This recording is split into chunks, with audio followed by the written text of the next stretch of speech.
60 વર્ષ પહેલા યોગીજી મહારાજ અદાની જયંતિ વખતે એવું બોલેલા ત્યારે પ્રમુખ સ્વામી મહારાજ સાથે હતા, મહંત સ્વામી મહારાજ પણ સાથે હતા.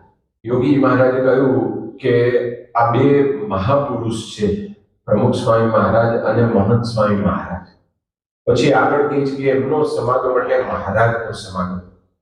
પછી યોગીજી મહારાજ છે એ વખતે જે હરિભક્તો હતા એને કહ્યું કે તમે અમારા વતી અમારી જગ્યાએ આ બે સંતોનું પૂજન કરો. એટલે હરિભક્તોએ પૂજન કર્યું.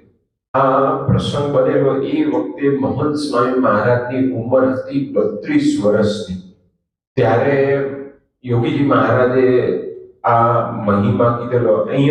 અહીંનો મહિમાનો પ્રસંગ આપણે જાણીએ છીએ કે એ વખતે મહંત સ્વામી મહારાજ યુવકમાં હતા, લેંગો અને શર્ટ પહેરેલું, અને યોગીજી મહારાજ છે કહે છે કે તમારા દ્વારા ભગવાન પ્રગટ રહેશે. એ વખતે મહંત સ્વામી મહારાજની ઉંમર 19 વર્ષની હતી. યોગીજી મહારાજે સમયે સમયે આવા પુરુષનો મહિમા કહ્યો છે.